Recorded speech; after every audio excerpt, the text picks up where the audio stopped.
Bueno, los objetivos de esta charla es discutir los hallazgos clínicos que nos deben de orientar a la asociación entre catarata y uveitis, evaluar las bases terapéuticas preoperatorias, analizar las diferentes maniobras quirúrgicas que se pueden realizar, discutir el manejo posoperatorio y mencionar las complicaciones posquirúrgicas más frecuentes.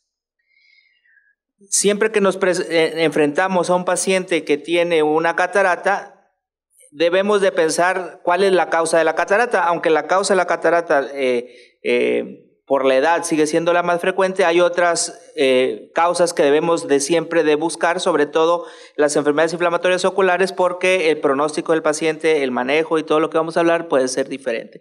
Y aquí les pongo algunos ejemplos de algunos hallazgos que nos deben de hacer sospechar que el paciente tiene una catarata de origen inflamatorio, como sería atrofia del iris, algún problema escleral, obviamente si tiene queratopatía en banda, si hay inflamación en cámara anterior, la presencia de membranas o calcificación de la cápsula anterior, tratar de evaluar el vitrio, así como la retina. Entonces, lo primero que tenemos que hacer es sospechar, pensar que nuestro paciente con catarata pudiera ser secundaria a uveitis. Después, ¿qué tenemos que hacer? Pues tratar de hacer nuestra clasificación anatómica clínica para poder decidir cuál va a ser el manejo, cuál es el pronóstico de este paciente. Les pongo aquí algunos ejemplos de pacientes, por decir, con uveitis anterior, a los cuales tienen un muy buen pronóstico quirúrgico, como sería el paciente de síndrome uveítico de Fuchs. Los pacientes con síndrome uveítico de Fuchs se les considera, para términos del procedimiento quirúrgico de catarata, como si fuera un paciente totalmente sano. El pronóstico es el mismo que un paciente sano de una catarata senil. Sin embargo, estos pacientes tienen una mayor prevalencia de glaucoma, entonces debemos de sospechar y comentarle al paciente, sobre todo si no logramos ver el nervio óptico, que posterior a la cirugía tendremos que evaluar si tiene o no tiene glaucoma, y ese va a ser un factor pronóstico para la visión. Por el otro lado, los pacientes con artritis idiopática juvenil son los que tienen el peor pronóstico de los pacientes con uveitis anterior, y para muchos de los grupos de especialistas en enfermedades inflamatorias oculares, esta es una contraindicación para poner un lente intraocular. Van a ver ustedes reportes de gente que pone lentes intraoculares, pero son casos muy, muy bien estudiados. Y los pacientes HLA-B27 los pongo en medio porque generalmente sí les ponemos un lente intraocular, pero la respuesta inflamatoria postquirúrgica puede ser muy importante. En relación a los pacientes con uveitis intermedia, obviamente la uveitis intermedia más frecuente es la pars planitis, y como mencionamos durante la mañana, la causa de pérdida visual más importante en este grupo de pacientes es el edema macular quístico. Entonces debemos de pensar que si nuestro paciente tiene una catarata, muy probablemente es por una enfermedad muy crónica que ha requerido mucho tratamiento y que muy probablemente tiene edema macular quístico o tiene las secuelas del edema macular quístico, por lo cual el pronóstico visual no es muy bueno. Y de acuerdo a la presentación del paciente, en este grupo de pacientes también frecuentemente preferimos dejarlos áfacos a ponerles un lente intraocular que posteriormente nos va a dar más complicaciones.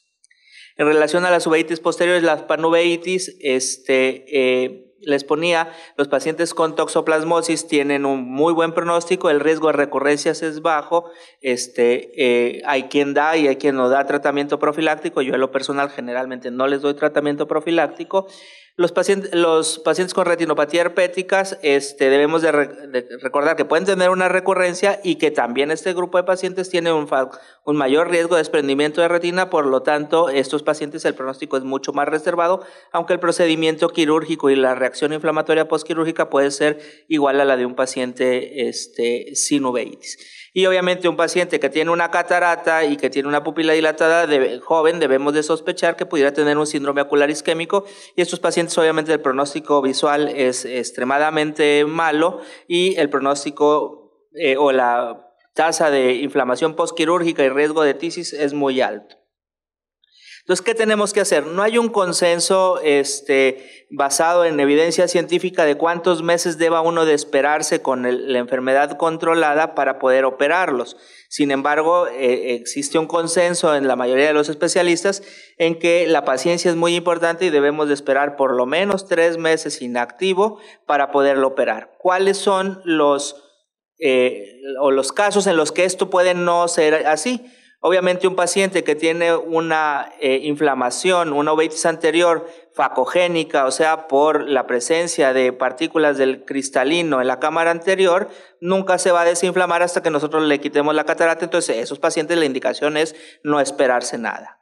Igualmente, si un paciente tiene una inflamación leve y tiene un alto riesgo de tener alguna patología en el segmento posterior y nosotros no podemos observarla, pudiera ser una indicación para dar un tratamiento. ¿Y qué hacemos? Eso va a ser individualizado sin duda, pero en términos generales damos tratamiento prequirúrgico, a veces una semana antes, a veces más tiempo. Dependiendo de la severidad de la enfermedad, podemos usar esteroides tópicos, esteroides sistémicos. Lo que tratamos de suspender por lo menos unos 5 días antes es los midriáticos cicloplégicos para tratar en los pacientes que no tienen sinequias posteriores de que dilaten mejor durante la cirugía o antes de la cirugía. Entonces generalmente lo suspendemos antes, y además estos pacientes, como están desinflamados, pues no hay riesgo de que desarrollen sinequias en estos días porque no hay un proceso inflamatorio que lo produzca. En relación ya a la técnica quirúrgica, ¿qué es mejor, un abordaje corneal o escleral? Pues yo diría que en términos generales con el que el médico se sienta más cómodo. Lo mejor es operar de la manera que normalmente lo hacemos para que las maniobras sean lo más conocidas posibles. Hay algunos casos en los que sí es mejor, por decir, si el paciente tiene un antecedente de escleritis o consideramos que va a requerir una cirugía de glaucoma, hacer un abordaje corneal. Y por el contrario, pacientes que tienen una keratitis ulcerativa periférica, quizá el abordaje escleral sea mejor. Debemos de recordar que en teoría el abordaje escleral es menos riesgoso para el desarrollo de endoftalmitis postquirúrgica, y estos pacientes, como están inmunosuprimidos, quizás sea una mejor abordaje, pero eso se puede dejar a juicio del cirujano y a su técnica habitual. Sin duda, sacar la catarata es lo más fácil de una cirugía en este grupo de pacientes, porque generalmente son pacientes jóvenes en que el núcleo no está muy denso, entonces a veces los facoaspiramos o requerimos muy poco ultrasonido. Lo más difícil es llegar a la catarata, y el manejo del iris, de las sinequias, es una parte muy importante. Yo generalmente, antes de poner ganchos de iris, hacer esfinterotomías o poner un anillo, lo primero que hago es resecar la membrana, si tiene una membrana por delante del cristalino, y aplicar una buena cantidad de viscoelástico, porque la viscodisección puede ser suficiente para que la pupila quede en un tamaño adecuado para realizar una cirugía. Recuerden que entre menos maniobras hagamos, entre menos toquemos el iris, que es un tejido que produce mucha inflamación, es mejor. Sin embargo, cuando necesitamos expandir la pupila, podemos hacer uso de cualquiera de estos. Además de esto, las cápsulas frecuentemente, o las cataratas, son blancas y no es fácil identificar la cápsula, entonces el manejo de la cápsula es importante. Y debemos de recordar que en algunos casos la cirugía combinada va a ser lo más adecuado. Algunos autores refieren que la vitrectomía puede ser un tratamiento para las uveitis, sobre todo intermedias, y entonces prefieren hacer una cirugía combinada, y con esto refieren menor necesidad de tratamientos antiinflamatorios postquirúrgicos. Sin embargo, en términos generales, entre menos hagamos es mejor. Y en el manejo postoperatorio, ¿qué debemos de hacer? Nos sucede frecuentemente que el primer día el paciente se ve muy poco inflamado y la cirugía pareció ser muy sencilla, y entonces vamos a decir, no, pues vamos a dejarle las gotas cada 4 horas. Debemos de recordar que estos pacientes pueden desencadenar una reacción inflamatoria muy severa días después. Entonces, todos los pacientes con uveitis debemos de tratarlos de manera muy agresiva, y es mejor dar de más que de menos. Y en ese sentido es mejor utilizar los medicamentos por separado, los esteroides de los antibióticos, para poderlos utilizar las dosis correctas cada uno de ellos. No es conveniente ir bajando esteroide y antibiótico cada 6, cada 8, cada 12. Entonces es mejor usarlo por separado, y la mayor parte de nosotros usamos acetato de prednisolona por 2 razones. Uno, porque el acetato penetra más a la cámara anterior que el fosfato, entonces siempre debemos de intentar de que sea un acetato. Por otro lado, las presentaciones que hay comerciales, por decir de la dexametasona, que es más potente que la prednisolona, tienen el inconveniente que la concentración es 10 veces menor. Si ustedes ven un acetato de dexametasona, van a ver que está al 0.1%, y en cambio el fosfato de prednisolona está al 1%, entonces 10 veces mayor la concentración, y aunque el poder es menor, pues al haber una mayor concentración es más efectiva. Entonces preferimos usar esteroides de acetato de prednisolona. Y frecuentemente al acabar la cirugía ponemos un esteroide periocular, les continuamos con manejos inmunosupresores de esteroides y tratamiento tópico frecuente. ¿Qué hallazgos nos deben de hacer sospechar que el paciente sigue activo? La presencia de inflamación, obviamente, pero también si empieza a haber opacidades en el lente intraocular, ese es un signo de actividad. Entonces, si vemos, aunque no veamos mucha inflamación, si vemos que se está poniendo células pigmentarias y células opacas en el lente intraocular, debemos de sospechar que nuestro paciente está muy inflamado y necesitamos tratarlo más agresivamente.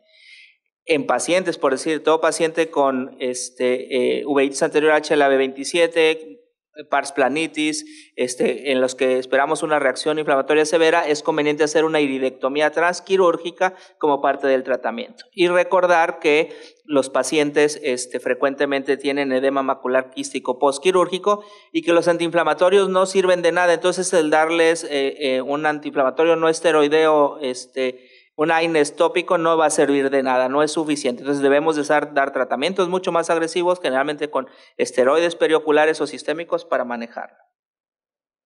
Entonces podemos concluir que la rehabilitación quirúrgica en un paciente con una enfermedad inflamatoria ocular y una catarata inicia mucho antes de entrar al quirófano.